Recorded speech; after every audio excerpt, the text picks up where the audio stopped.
Le pouvoir est la capacité d'exploiter le pouvoir de cause et effet de l'amour. Il s'exprime à la fois dans la forme et dans l'union. Pour atteindre ce pouvoir, il faut combiner la certitude de l'union avec la confiance en soi de la forme. La conviction est liée à la croyance, tandis que la dépendance te libère du besoin de croire. La certitude est l'absence totale de doute. Faire confiance à ses sentiments mène à la confiance en soi. L'intuition est un moyen d'accéder à la certitude, mais il faut avoir confiance en son intuition pour en bénéficier. Les sentiments peuvent être source de clarté et d'éclaircissement, et il est important de leur faire confiance. La pensée rationnelle ne doit pas être la seule source de confiance, les sentiments ont également leur importance. Dans cette section, il est souligné que les sentiments jouent un rôle important dans la connaissance intuitive et les intuitions. Cependant, il est noté que notre méfiance envers ces sentiments doit être surmontée. Les sentiments proviennent de la connaissance innée du soi de la forme, c'est-à-dire du corps. Alors que le corps était auparavant un outil d'apprentissage, il se transforme désormais en un véhicule pour la réalisation du soi élevé de la forme. Cela nécessite de travailler à la fois avec ce qui est déjà connu et avec ce qui est nouveau. Il est également mentionné que tant que nous avons une image de nous-mêmes en tant qu'individus, nous sommes encore influencés par nos idées et sentiments passés. Notre confiance en nous-mêmes doit être basée sur le soi plutôt que sur des preuves externes.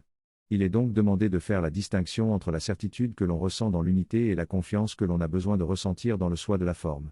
Il est également souligné que nous devons surmonter notre dépendance envers des sources externes et nous relier à notre soi véritable.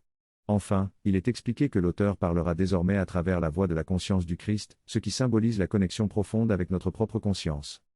Le passage parle de la relation entre l'individuel et l'universel, ainsi que de l'importance de reconnaître que Jésus était une représentation de la conscience du Christ. Il explique que la voix de ce dialogue n'est pas celle de l'homme Jésus qui a vécu il y a 2000 ans, mais celle de la conscience du Christ présente en chacun. Le soi élevé de la forme, c'est-à-dire notre véritable identité, peut se joindre à la conscience du Christ et ainsi être à la fois l'homme, ou la femme, existant ici et maintenant, et la conscience du Christ. Le dialogue dans ce cours est un échange entre nous et la conscience du Christ, où nous pouvons retrouver la sagesse que nous avons oubliée en rétablissant notre union avec cette conscience partagée.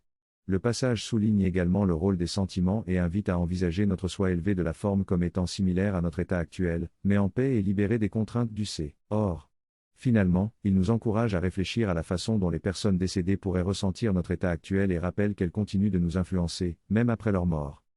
Les paroles de Jésus font référence aux leaders mondiaux et à leur responsabilité de prendre position contre les injustices et la souffrance dans le monde.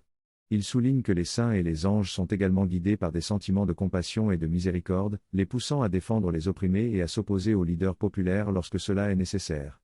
Jésus encourage les gens à être conscients de leurs propres sentiments et à y répondre avec acceptation et amour. Il affirme qu'il a toujours défendu le pouvoir de chaque individu et invite les autres à reconnaître leur propre pouvoir. Il souligne que tous les problèmes du monde ont leurs racines dans des vérités spirituelles et qu'il est nécessaire de répondre à ces problèmes avec l'Éternel et l'universel. Jésus encourage les gens à s'appuyer sur leur propre pouvoir et à être le changement qu'ils veulent voir dans le monde. Il affirme que le véritable pouvoir réside dans l'amour et que seule une transformation intérieure peut avoir un impact sur le monde extérieur. Jésus reconnaît que les problèmes actuels ont conduit les gens à chercher de nouvelles sources de pouvoir et à rechercher l'unité plutôt que la séparation. Il souligne que la cause fondamentale de tous les problèmes est la peur et que l'amour est la réponse pour les résoudre. Jésus encourage les gens à utiliser leur pouvoir intérieur pour devenir les sauveurs du monde. Dans ce dernier message, je veux te rassurer et te réconforter. Je t'encourage à te laisser envelopper par l'amour et à laisser tes sentiments d'amour s'exprimer. Mon souhait le plus cher est que tu sois heureux, en paix et que tu acceptes le pouvoir qui va engendrer toutes ces choses. Je sais que tu attends depuis longtemps que tes propres sentiments soient abordés de manière plus personnelle, mais toutes les approches précédentes n'ont pas fonctionné. Celle-ci, en revanche, fonctionnera. C'est le secret de la réussite, ton héritage promis. C'est le don de l'amour que je t'offre maintenant avec amour, compassion et tendresse, à toi et à tous nos frères et sœurs. C'est cette unité qui nous sauvera, ainsi que le monde tout entier.